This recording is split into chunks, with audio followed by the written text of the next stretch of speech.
amigos, vamos reiniciar o nosso estudo e que Jesus nos ajude a errarmos menos. Errar, a gente erra sempre, né? A não, pelo menos não perder o costume e acertarmos um pouquinho mais. Nós pretendemos hoje falar um pouco sobre ondas. Vamos fazer um pouquinho de onda, né? Veja só, se você estiver à beira assim de um lago, em que o ar esteja parado, vento nenhum, então aquele lago está um espelho. Você pode, olhando no lago, ver até o seu rosto, ver as paisagens. Entretanto, se você enfiar um dedo na água, você vai ver saírem aquelas ondas até a borda, assim, um círculo, né? Uma sequência de círculos. Isso se você colocar apenas um dedo. Se você jogar uma pedra grande, vai fazer uma onda grande. E aí nós começamos a aprender alguns segredos que a física nos ensina, né? Que se eu coloco o dedo, eu tenho pequenas ondas. Se eu coloco uma coisa mais pesada, de tamanho maior, eu tenho ondas maiores. Aí eu descubro que as ondas têm tamanho. A massa líquida retrata os tamanhos das ondas. Eu tenho aquelas ondas se mede pela crista. Aí eu digo que é uma onda longa, ou é uma onda média, e temos as ondas curtas. Mesmo em radiotransmissão, nós descobrimos um segredinho interessante. As ondas longas, elas não têm assim grande qualidade. Eu não consigo, numa transmissão de rádio com ondas longas, eu não consigo ir muito longe com ondas longas. Já as ondas médias, elas têm uma propagação melhor. E as ondas curtas, eu consigo ir a grandes distâncias. Vejam, amigos. Então nós temos as ondas longas, né? Nós temos as ondas médias, e nós temos as ondas curtas. Há um conceito de física que diz o seguinte: toda agitação produz ondas. Então, se eu meto o dedo naquela água, naquele lago sereno, eu agitei a água e eu produzi ondas. Isso, para o nosso estudo da mediunidade, é da mais alta significação. Vejam só, amigos, outro segredinho que nós descobrimos da natureza, que tudo em a natureza é granular. Então, quando eu enfio meu dedinho no lago e faço as ondas, o elemento líquido, ele é granular. Ele é formado de partículas. Por exemplo, quando a luz foi deduzida pelos físicos primitivos, tinha-se uma concepção extremamente imperfeita da luz. Foi Einstein que nos trouxe os entendimentos mais avançados a respeito da luz. Quando ele lançou a Comunidade Científica Internacional a ideia de que a luz era granular, olha, aqueles físicos já falecidos se mexeram no túmulo, né? Quando ouviram um conceito desse. E a luz é granular.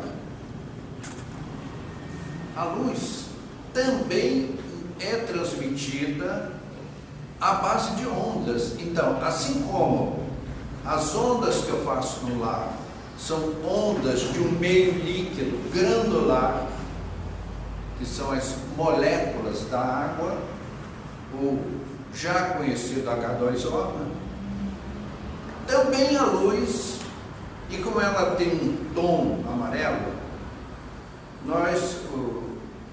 há uma predominância do conceito de que ela parte de uma camada do hidrogênio lá do Sol,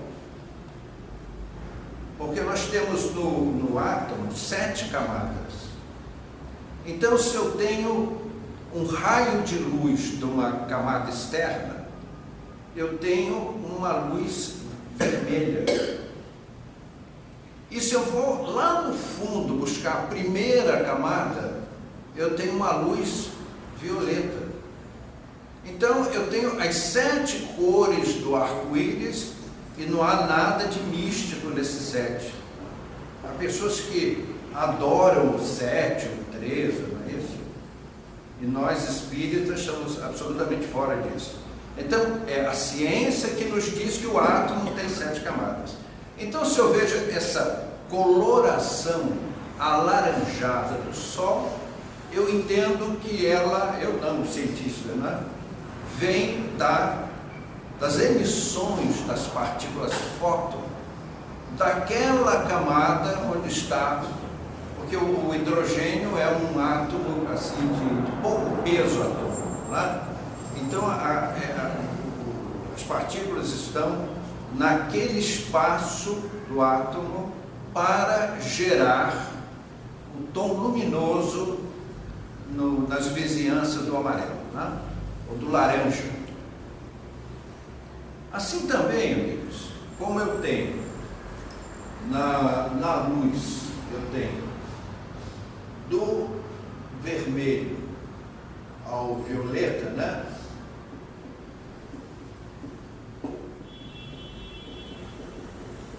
Vermelho ou violeta, não significa que não existam cores, tons, antes do vermelho e acima do violeta. A própria ciência nos apresenta o infravermelho, que os nossos olhos não percebem, que está antes do vermelho, e o ultravioleta, que está à frente do violeta. Então, nós estamos querendo chamar a atenção para o fato de que, se nós não enxergamos, é porque a nossa vista não é compatível. E isso não é por acaso.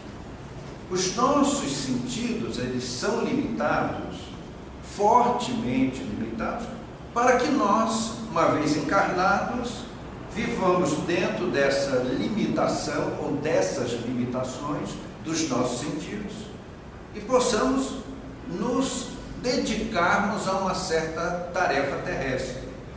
Por isso, então, os nossos sentidos são limitados com essa finalidade.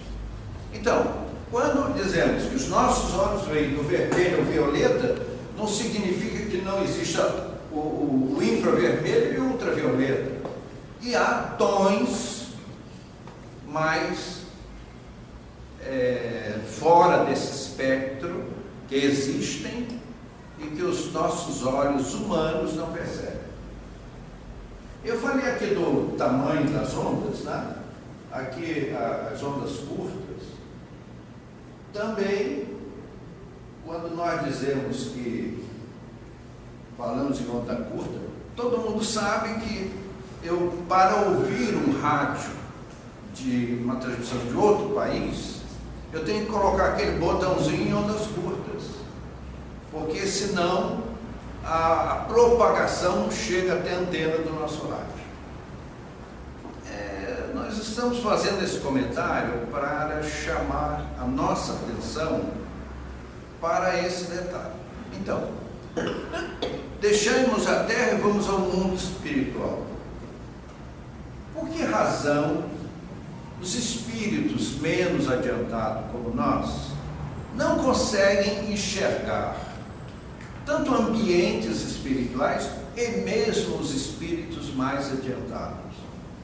É uma coisa parecida com o que acontece com o encarnado. Até mesmo o médium que tem uma visão psíquica, ele não vê os espíritos com os olhos, porque você pode fechar os olhos e o cenário continua. Quantas vezes fazendo palestras assim sobre, eu me recordo uma palestra que fizemos aqui lá na outra sala, falamos sobre a Roma antiga, o cristianismo primitivo. Então nós estávamos ali com uma espécie de um locutor, descrevendo todo um cenário que vinha na nossa tela mental. Então, por que razão um espírito mais atrasado não consegue ver o espírito mais adiantado? Porque ele trabalha em ondas que estão acima da frequência que aquele espírito pode perceber. Como nós encarnados também. Então é exatamente isso.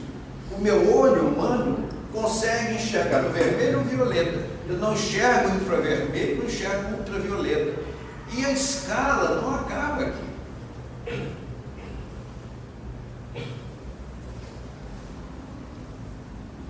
As partículas fóton, quando elas saem lá do Sol, às vezes a gente diz assim: o Sol nos manda luz e calor.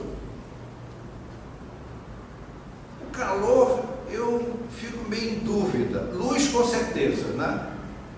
Se vocês tiverem dúvida, é só olhar o Sol. Vocês vão ter certeza. Porque, veja só, os fotônios, se você subir a 12 mil pés, por exemplo, você vai ter uma temperatura mais ou menos de 40 graus negativos. E a luz solar chega ali primeiro, não chega? Só que não aquece. O ar a nossa atmosfera tem essa característica.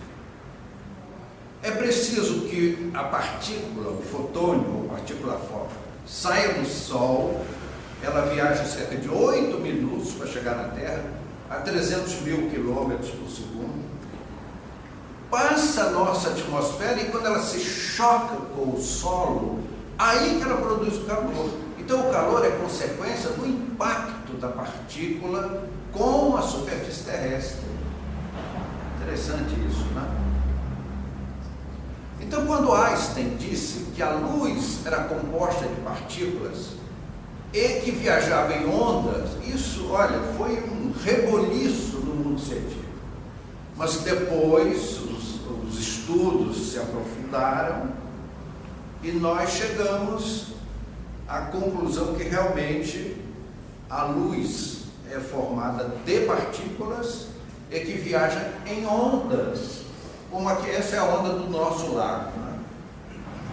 Se eu coloco o dedo mindinho, faço uma onda longa, se eu dou um soco, eu faço uma onda média, e se eu jogo um pedregulho, eu faço uma onda curta.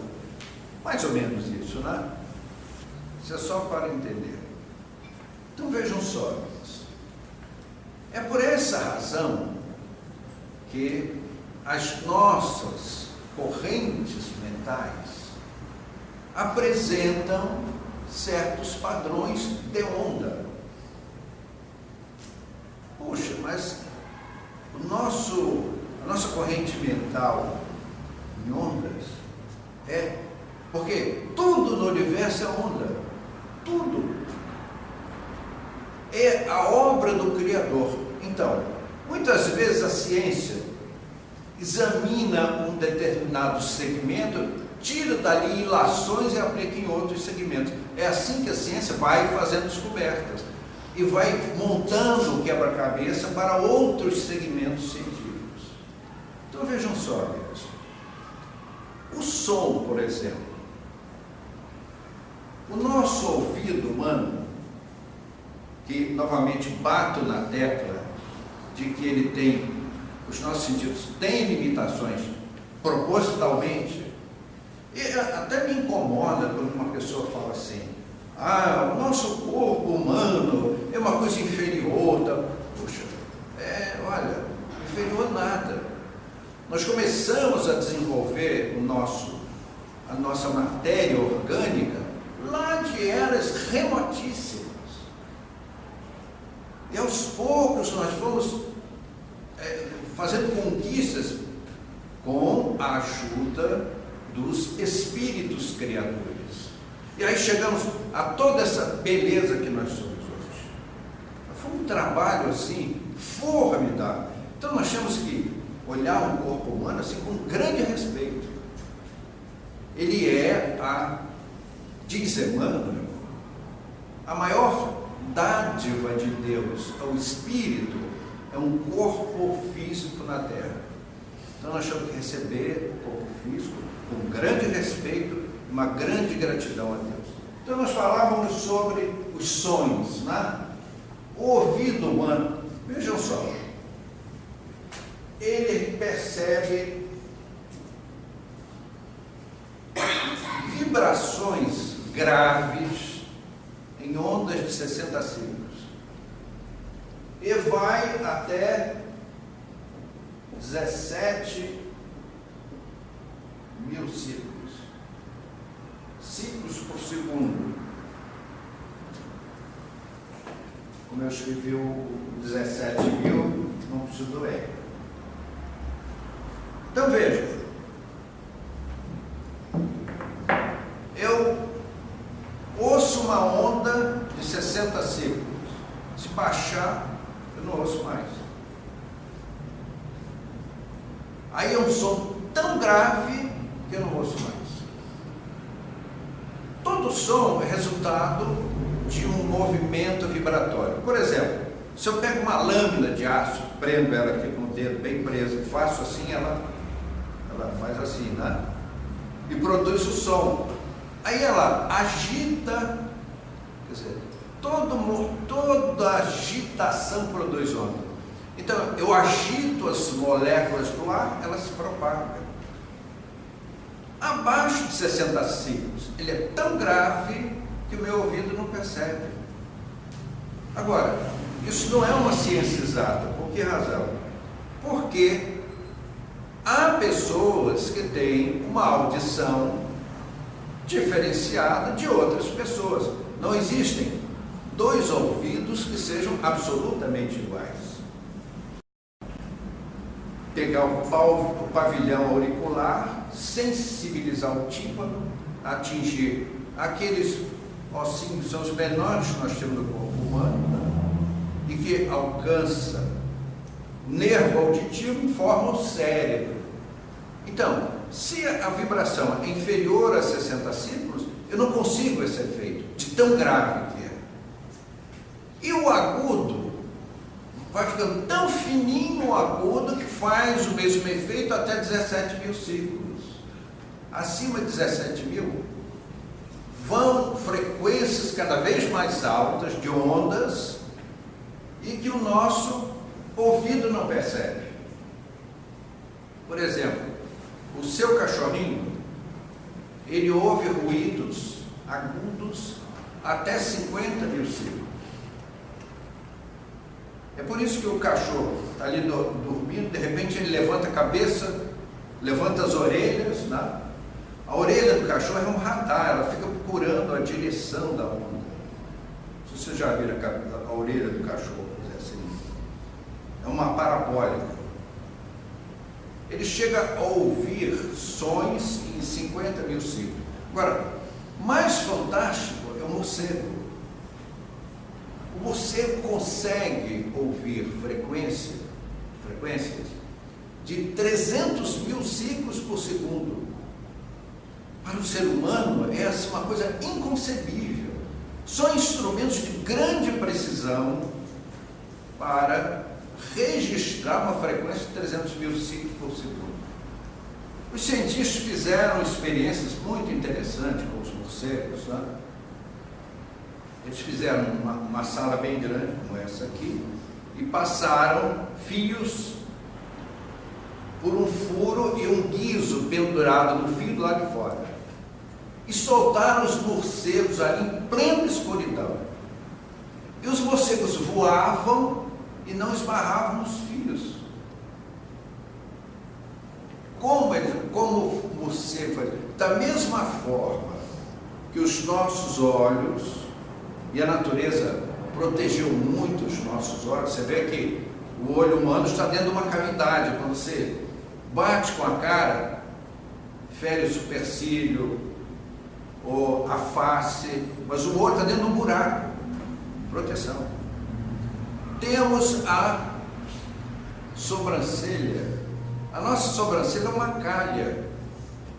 Quando o suor desce, ele cai aqui e cai pelo lado. Puxa, coisa bem bolada, né? Aí temos os cílios, que são outros protetores, e a íris. Então, a luz, quando chega, há uma série de proteções. Às vezes a gente faz assim, né? Quando a luz está muito forte, para diminuir a entrada das partículas foto, que entram, vão até a retina, e a retina manda a informação para o cérebro. Então, que máquina fantástica são os nossos olhos, né? Então, eles colocaram, como nós enxergamos? Nós só enxergamos porque, por exemplo, aqui eu tenho uma fonte de luz. Os fotônios saem daqui, batem naquela parede e vêm aos meus olhos. Então eu enxergo a parede.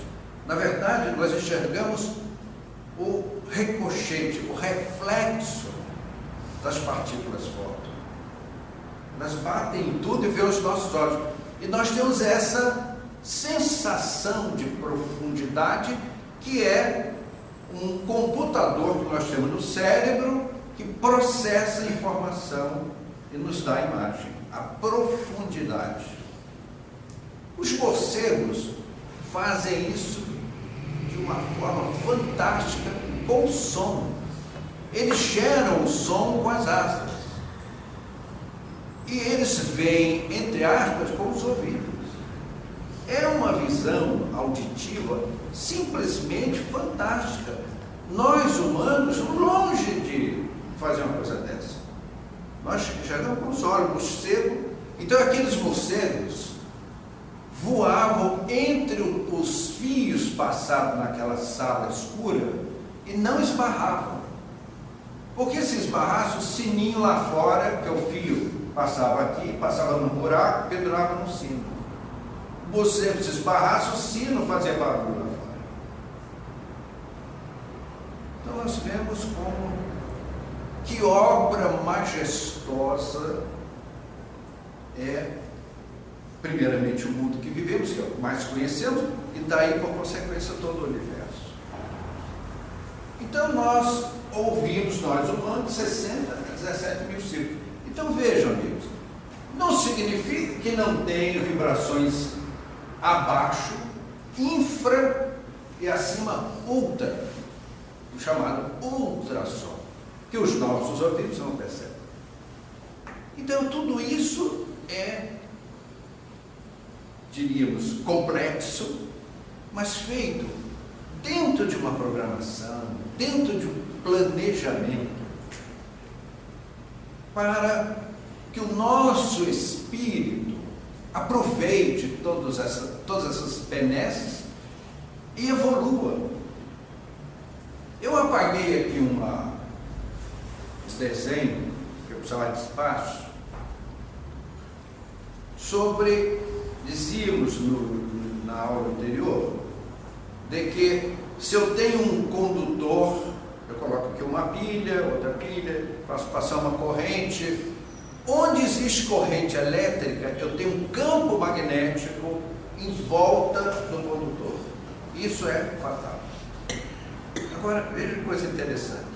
Mas eu consigo ter magnetismo sem corrente elétrica. Eu não consigo ter corrente elétrica sem eletromagnetismo.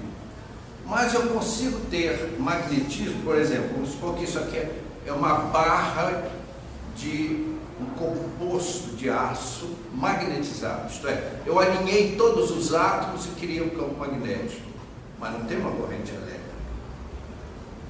Agora vamos tentar transferir tudo isso que nós comentamos para a nossa vida mental. Vejam, amigos, assim como eu produzo uma corrente elétrica, nós temos uma corrente mental. Assim como num fio elétrico eu tenho um campo magnético em torno do fio por causa da corrente, as minhas correntes mentais formam um campo magnético por um paralelo. É a técnica da ciência.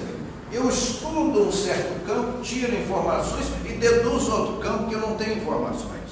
Aí eu começo a engatinhar nesse segundo campo. Essa era a técnica de Einstein. As semelhanças, a relatividade.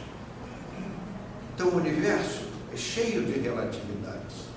Assim como tudo que me cerca é granular, a corrente elétrica é granular, então nós subentendemos que a corrente mental é granular. E assim, quando eu tenho uma corrente mental, eu tenho um campo magnético. Numa corrente elétrica, numa corrente mental, eu tenho também ondas e magnetismo. Meus amigos, o que é o magnetismo? Já fizemos essa pergunta aqui muitas vezes. É a técnica do Criador que faz o universo segundo princípios que nós vamos estudando.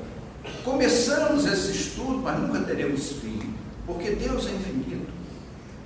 As suas obras são infinitas e nós vamos caminhando nesse estudo. Então, assim como os fenômenos que nos cercam revelam essa característica, as nossas correntes mentais também. Então é por isso que os espíritos, tanto os bons espíritos como os maus espíritos, usam as correntes mentais. E as correntes mentais, meus amigos, elas, assim como tudo no universo está mergulhado num elemento que os espíritos denominaram para Allan Kardec de fluido universal, alguns que chamam hálito do Criador, ou fluido nervoso do Criador. Eu já vi assim muitas definições. Então veja, tudo no universo parte dessa matéria-prima básica, que é o fluido universal. Assim como um peixinho está nadando no meio líquido, tudo se movimenta neste meio líquido, entre aspas, que é o fluido universal. Como é que nós transformamos o fluido universal? Vou abusar do vernáculo. Como manipulamos o fluido universal? Manipular, de mão com a mão lá. O fluido universal, ele é basicamente manipulado, entre aspas, é movimentado, é transformado pelos grandes espíritos. Meus amigos, os estudos astronômicos, eles nos trazem assim coisas belíssimas. Quem gosta de ler a respeito, né? Então nós vemos certos fenômenos em regiões remotíssimas do universo. De repente surgem nuvens de gás tão gigantescas, maiores que a nossa galáxia, que é a Via Láctea. São os espíritos que nós não podemos sequer imaginar a maturidade desses grandes espíritos trabalhando a formação de novas galáxias. Aqueles ninhos de bilhões de sóis. Isso está tão à frente que nos causa uma tontura, uma vertigem, né? Podemos imaginar isso. Agora, eles são os grandes criadores sob a inspiração divina. E quem somos nós? Nós somos os co-criadores em plano menor. Então nós estamos, assim, fazendo as nossas garatujas com o fluido universal, com a nossa mente, com o nosso magnetismo. E assim como nós podemos... é muito comum se ouvir uma expressão nos centros espíritas. Meus amigos, vamos fazer uma vibração para a Dona Maria, que ela não anda bem de saúde. O que é fazer uma vibração? É aquilo que eu comentei no começo. A agitação produz onda. Vibração é agitação. Então, nós vamos agitar as nossas correntes mentais e produzir ondas. Vejam só, amigos. Quando você está assim, pensando em miolo de pote, se for um pote, o que tem dentro? Um vazio, né? Isso que eu chamo de miolo de pote, não tem nada, né? Você está pensando abobrinha. As suas ondas mentais são longas. Nos ensinam os sábios espirituais, os técnicos espirituais. Quando você começa a pensar em coisas sérias, você reduz o tamanho da onda, como se fosse uma onda média. Quando você ora contritamente, com muita responsabilidade, com um desejo enorme do bem para a Dona Maria, que está doente, a sua mente começa a produzir ondas curtas. E aí essas ondas, elas transformam o fluido universal naquilo que você desejou. Vejam só, amigos. A corrente elétrica, a luz, o som, a água, elas são ondas. Desculpe eu abusar da expressão. São ondas burras. Uma corrente elétrica, ela não pensa. A gente olha o mar, né? Aquelas ondas. Quem faz as ondas do mar, aquela agitação do mar, é produzida pelos ventos. Quando os ventos ficam fortes, as ondas ficam muito grandes, né? Mas a matéria mental das nossas, criada pelas nossas correntes mentais, ela é uma matéria inteligente. Essa é a diferença. Então nós transformamos o fluido universal numa matéria mental com inteligência. E ela é indutiva. Então quando eu oro pela Dona Maria, que está longe, que está doente, eu estou agitando o fluido universal e dando a ele uma feição, segundo o meu pensamento. Muitas vezes eu já ouvi pessoas perguntarem assim: naquelas zonas inferiores, umbralinas, né? Onde podia chegar ali um engenheiro civil e com os tratores limpar tudo aquilo e melhorar o ambiente? Seria um trabalho em vão. É como se você pegar um porquinho, levar para a sua banheira, dar um banho nele bem bonitinho, perfume francês, um lacinho cor-de-rosa, solta, ele volta para a lama de novo, porque é a natureza do animal. Respeitosamente, né?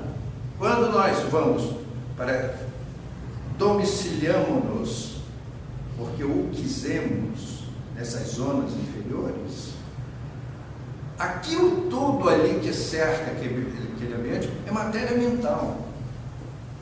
São pensamentos, correntes mentais de ondas longas, doentias, porque elas são inteligentes, que é diferente da onda do som, da onda elétrica, da onda dos fótons, etc.